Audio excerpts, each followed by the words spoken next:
All right, I have a number of other members of the public who would like to speak, and unless you are a county-wide elected official, I'll remind you of the 2-minute limit we have to address the board. I'll list a couple of people to line up, and hopefully we can move this along. We'll start with Eric Johnson, to be followed by G.L. Smith. It's imperative to not increase costs while also at the same time cutting off potential streams of revenue that may result from intellectual property that's developed with the support of the district. So in this vein, I would just urge the board, when a new contract comes up for ratification, to set a positive example for other taxpayer-funded organizations to follow by resisting pressures to shoulder additional unmerited and unnecessary costs. Show the public that the South Orange County Community College District can operate like an efficient, well-run business with sound and prudent judgment instead of a taxpayer dollar-consuming black hole. Thank you very much. Thank you very much. I'm a business consultant and actually a professor of business from another college also. And I believe that since the proposed pay hikes for the faculty come in an economic slowdown, actually a recession, they must not be passed as proposed. This is economic ignorance in action. It is clearly greed by the faculty with a devil-may-care attitude for the rest of the county. The proposed pay hikes for the faculty are fiscal irresponsibly. How can this academically elite faculty be so crass and insensitive to the economic situation and to the working class people of the county? This takes the give-me attitude of this generation to new heights. The economy is facing a no-growth situation for the next year. The give-me faculty is paid between $46,000 and $103,000 a year. They get 3 months off during the year. But here's what the faculty is looking for. The give-me faculty demands a retroactive 5% salary increase. The give-me faculty demands no cap on the district's contribution to health benefits.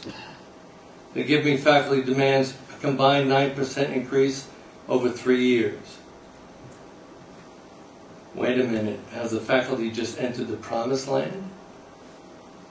The faculty must mistakenly believe that we are living in prosperity instead of the recession that's been reported by the President and by the press.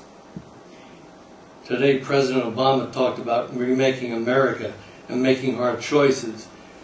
He definitely did not have greed like this in mind. The proposed pay hikes for the faculty must be rejected.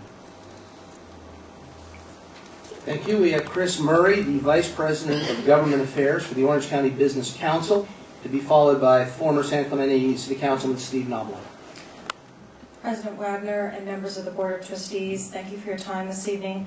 On behalf of the Orange County Business Council, we were here tonight to urge you to postpone taking this decision to increase faculty salaries to the level that was proposed, and in the same vein in which you addressed earlier, that this is not the economic time to make such an increase for the cost of running our community college school district.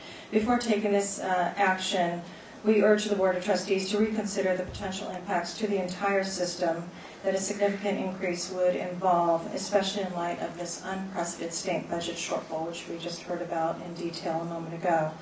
The South Orange County Community College District is the only one out of the 4 community college districts in our county that is not cutting classes and initiating some type of freeze in hiring.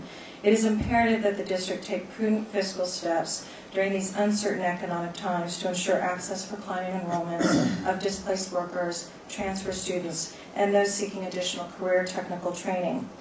We urge you to postpone this decision until the state budget crisis has been resolved, not during times of economic downturn, layoffs, unpaid leaves, and escalating real estate foreclosures. We urge you to use the precious resources you have to keep your doors open as widely as possible during this severe economic downturn for our nation, as well as the state of California.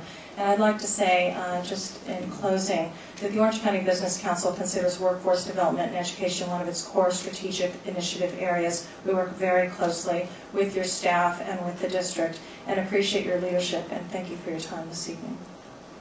Thank you, Ms. Murray. Up next, former San Clemente City Councilman, the Honorable Steve Knobloch, to be followed by Professor Summers.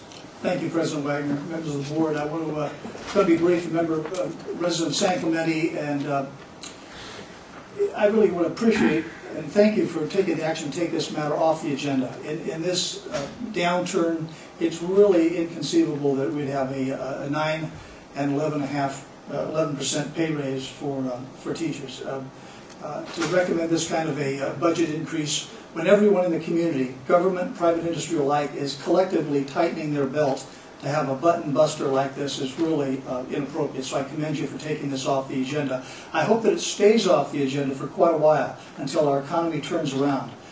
When the federal government is $10 trillion in debt with a $1 trillion deficit this year, the state government with a $40 billion deficit, and many of our districts, including, as your Treasurer Street mentioned a few minutes ago, hundreds of county employees being laid off. At a time when that's happening, and everyone's taking percentage reductions in their pay, for a government entity to be having those kind of increases really is inappropriate. So again, I commend you for taking the action that you did and encourage you to stay the course.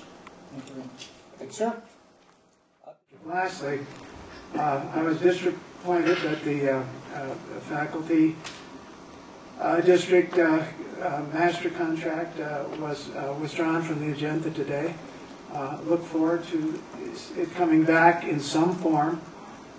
I would have voted for it tonight, but anyway, the situation is what it is, and we'll go along, and I'm sure everybody will buck up, including the faculty, and deal with the situation as it is now.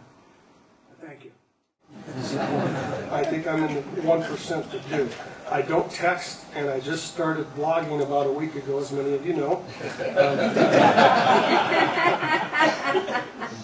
Never a dull moment. There was an op-ed piece. I did send out my response electronically. Many of you have seen it.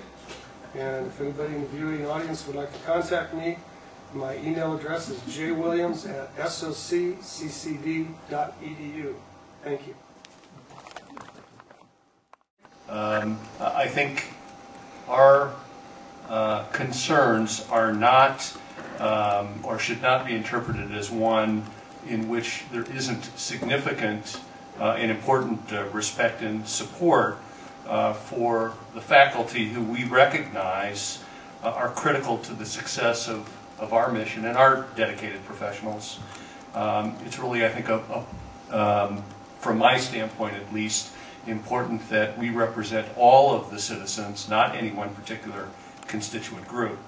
And I also want to acknowledge Bill Hewitt's comments earlier, and that is, yes, it is true that we did receive COLA money, and I do think that that money should be passed through in terms of the contract. I think it's looking ahead at those additional monies that we would not be compensated for from the state that I think is of concern to many of us on this board. It's not a time that we should be imprudently using resources, that we should be violating our own guidelines in terms of use of basic aid funds and so forth. I think there's a reason that we've been successful in this district, and I certainly want to continue to follow and leave that legacy for our district. Thank you. Thank you. We'll go down to the Chancellor's report. I will inform the board that I will be making a request in writing. I think it's time that we agendize an item dealing with the threat to our basic aid status. And what will be asking for is a report from the Chancellor, perhaps legal advice to have Council draft a legal resolution that should the legislature take action to threaten our basic aid, we will lower the property tax levy to the taxpayers in this district. I'd like to see a report. I'll put it in writing. I think time is of the essence. We need to send a message to Sacramento that we won't let them tamper with the taxpayers' money that supports these colleges. I want to salute John for his courage and leadership in this matter. To say to those who